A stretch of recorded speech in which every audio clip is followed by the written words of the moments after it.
Hello students, today we will see about work energy theorem.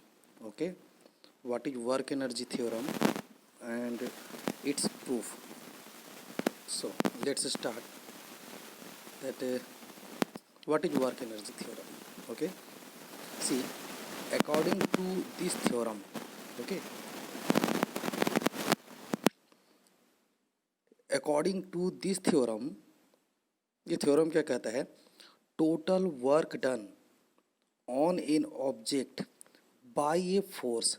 अगर किसी force से को अप्लाई करके किसी ऑब्जेक्ट पर आप कोई काम करते हैं तो वो जो टोटल वर्क होगा that will be equal to change in its kinetic energy. उस ऑब्जेक्ट के काइनेटिक एनर्जी में जो चेंजिंग आएगा that must be equal to the work done on the object. Okay, simply we can say that work done is equal to final kinetic energy minus initial kinetic energy. That means change in the kinetic energy is equal to the work done.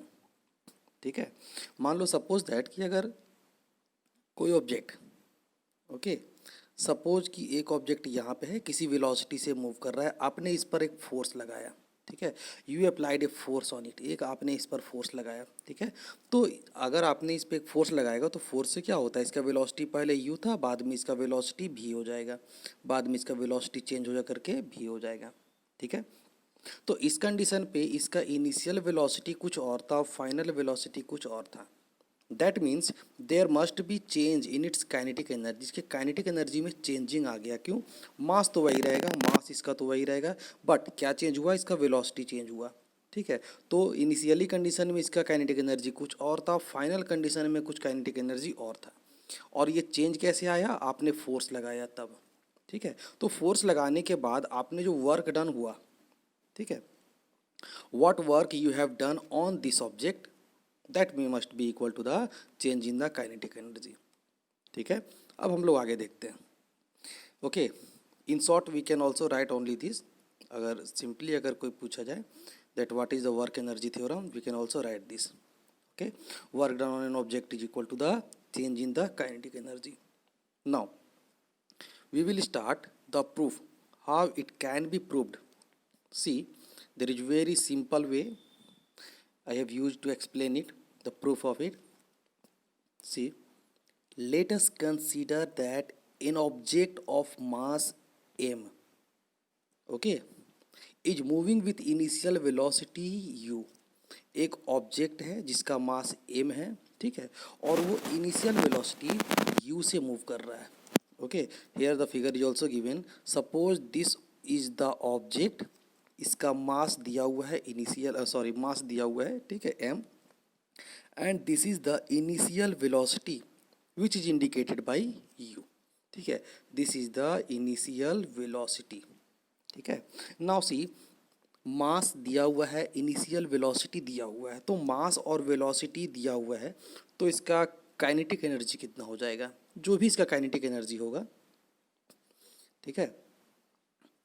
तो initial kinetic energy कितना हो जाएगा, 1/2 m into u square, ठीक है, mass into velocity का square. तो initial velocity इसका u था तो u का square, that is the initial velocity. चलो यहाँ तक तो क्लियर हो गया, ठीक है। Okay, now we will see that what happened if we apply a force on it, ठीक है। अब अगर ये जो ऑब्जेक्ट था इस पर अगर एक हमने फोर्स अप्लाई कर दिया, ये जो फोर्स है ये हमने अप्लाई कर दिया, तो इसका जो वेलोसिटी है, the velocity of it which was u, जो इसका वेलोसिटी था u था, initial velocity, now after applying force the velocity will be v, इसका वेलोसिटी चेंज हो जाएगा, ठीक है। यहाँ हमने दे रखा है let a force of magnitude f, एक फोर्स हमने अप्लाई किया, ये एक हमारा फोर्स रहा, ठीक है, इसका मैग्नीट्यूड f है ना, this is the magnitude of the force, okay, is applied on it up to a distance s, ठीक है। हमने यहाँ पे जब ऑब्जेक्ट था इस पर एक फोर्स अप्लाई किया, ठीक है, up to a distance s, ठीक है, यहाँ से यहाँ तक लगातार हमने फोर्स अप्लाई किया, ठीक है, और फोर्स अप्लाई करने के बाद देखिए so that its velocity becomes v, ठीक है, फोर्स अप्लाई करने के बाद इसका जो वेलोसिटी है वो u से v हो गया, ठीक है।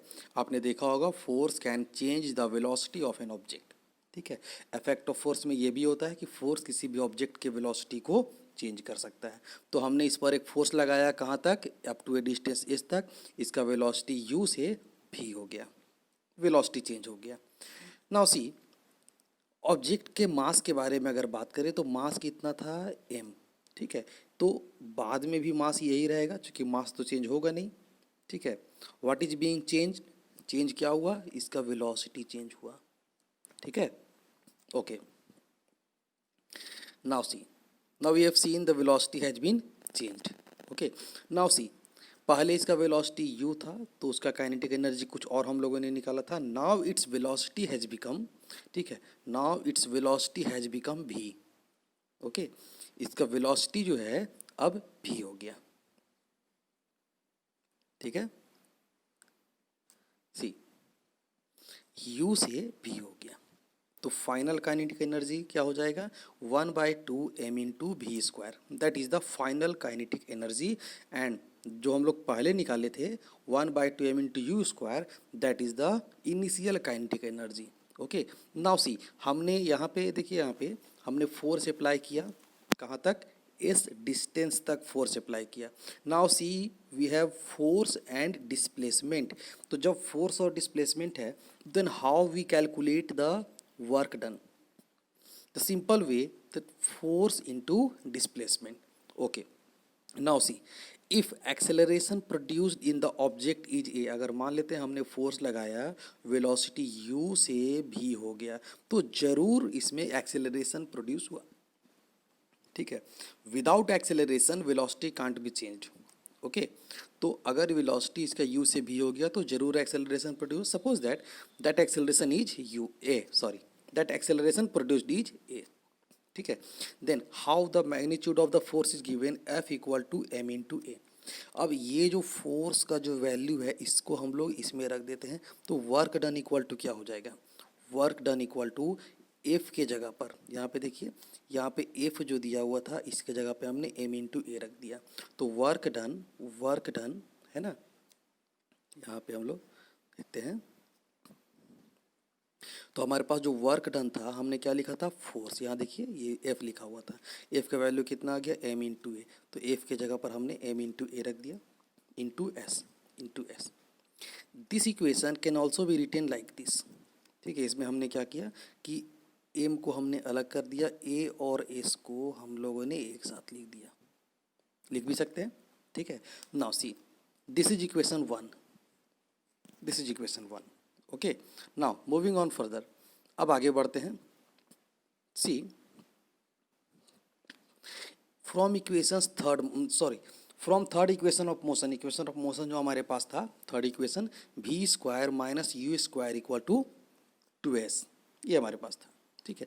इससे हम लोग क्या कर सकते हैं, सी ए एस इक्वल टू, ठीक है, ए एस इक्वल टू क्या हो जाएगा, ये जो 2 है ये आ जाएगा आगे में, ये इस तरह से हम लोग लिख सकते हैं, यहाँ से 2 हटाएंगे तो ये क्रॉस मल्टीप्लिकेशन होकर के नीचे आ जाएगा, तो a s equal to 1/2 v square minus u square. Putting this value in equation 1, आपने इक्वेशन 1 देखा था, ठीक है, ये इक्वेशन 1 हमारे पास था, ये देखिए W equal to m into a into s, ठीक है, W work done equal to m into a s, तो ये जो ए एस था, एम तो यहाँ पे है, ये जो ए एस है इसके जगह पे हम लोगों ने रखा है W equal to m into a s, ठीक है। तो हमारे पास W equal to m, a s के जगह पर हम लोगों ने ये रख दिया, ये जो ए एस था इसके जगह पर ये रख दिया, ठीक है। Now see, now when we multiply 1/2m, see when we multiply 1/2m, first we will multiply it with u v square, after that with u square, तो जब v स्क्वायर से मल्टीप्लाई हम लोग करेंगे तो कितना हो जाएगा 1/2m इंटू वी स्क्वायर, ठीक है। एंड अनदर वन इज, दूसरा क्या हो जाएगा, ठीक है, जब इसी को हम लोग u से मल्टीप्लाई करेंगे तो 1/2m इंटू यू स्क्वायर। अच्छा, हम लोगों ने देखा था इससे हम लोग क्या बोलते थे, फाइनल काइनेटिक एनर्जी, और ये जो हमारे पास था इनिशियल काइनेटिक एनर्जी। ऐसा क्यों? यहाँ पे फाइनल वेलोसिटी दिया हुआ है तो ये फाइनल काइनेटिक एनर्जी हो जाएगा, और यहाँ पे इनिशियल वेलोसिटी दिया हुआ है तो ये इनिशियल काइनेटिक एनर्जी हो जाएगी। ठीक है, that is the work done. This was the proof of work energy theorem. ठीक है, इससे बहुत सारे क्वेश्चंस भी आते हैं। ठीक है, एक क्वेश्चन हम लोग यहाँ पे देखने वाले हैं। ठीक है, एक न्यूमेरिकल हमने दे रखा है, so that the questions or the work energy theorem becomes easy to understand. Okay, तो यहाँ पे देखिए एक क्वेश्चन हमने रखा, how much work will be done to change the velocity of an object of mass 5 kilogram from 10 metre पर second to 30 metre पर second. ठीक है, एक ऑब्जेक्ट है जिसका मास यहाँ पे दिया हुआ है। ठीक है, एक ऑब्जेक्ट है, ठीक है, जिसका मास दिया हुआ है 5 किलोग्राम। इसके वेलोसिटी को 10 मीटर पर सेकेंड से 30 मीटर पर सेकेंड करने के लिए आपको फोर्स अप्लाई करना पड़ेगा। ठीक है, तो जब आपने फोर्स अप्लाई किया तो वर्क डन कितना होगा? ठीक है, तो इसी को हम लोग according to work energy theorem, देखिए जो हमारे पास यहाँ पे दिया हुआ है, मास दिया हुआ है, इनिशियल वेलोसिटी, फाइनल वेलोसिटी दिया हुआ, according to work energy theorem. तो वर्क एनर्जी थ्योरम से हम लोगों ने क्या देखा था? ठीक है, वर्क एनर्जी थ्योरम से work done equal to final kinetic energy minus initial kinetic energy. तो वही फाइनल काइनेटिक एनर्जी का फॉर्मूला ये होता है 1/2m/u²। ठीक है, माइनस 1/2m/u²। ठीक है, 1/2m/v², 1/2m/u²। ठीक है, ये हमारे पास कहाँ से है? ये जो फॉर्मूला हम लोग अप्लाई कर रहे हैं ये कहाँ से है? तो वही हमारे पास वर्क एनर्जी थ्योरम से हम लोग डायरेक्ट वर्क डन को इस तरह से कैलकुलेट कर सकते हैं। ठीक है, तो हमारे पास यहाँ पे देखिए दिया हुआ है, एम का वैल्यू हमारे पास दिया हुआ है, भी फाइनल वेलोसिटी कितना था 30 मीटर पर सेकेंड। ठीक है, और इनिशियल वेलोसिटी 10 मीटर पर सेकेंड। ठीक है, now if you solve it, अगर हम लोग इसको सॉल्व करते हैं, ठीक है, तो ये हमारे पास दिया हुआ है 900, 10 का स्क्वायर हो जाएगा 100। ठीक है, नाउ ये जो हमारे पास है 1/2 × 5, 1/2 × 5 कॉमन ले लिए। ठीक है, तो जब हम लोग 1/2 × 5 कॉमन लेंगे तो यहाँ पे क्या बचेगा 900, यहाँ क्या हो जाएगा 100, ये हो जाएगा हमारे पास। Now we will subtract it, 900 minus 100 equal to 800। ठीक है, तो कितना हो जाएगा हमारे पास, सी ये 2 से 800 कट गया, कितना हो गया 400। देन क्या हो जाएगा 5 × 400, 5 × 400 दैट मीन्स 5 × 2 = 20, 2000 जूल। अब इसी को हम लोग 2 किलो जूल भी लिख सकते हैं, क्योंकि हम लोग जानते हैं कि भाई 1000 को हम लोग के से इंडिकेट करते हैं, किलो। ठीक है, तो ये हमारे पास हो जाएगा आंसर। तो हम लोगों ने कैसे कैलकुलेट किया? वर्क एनर्जी थ्योरम से। ठीक है।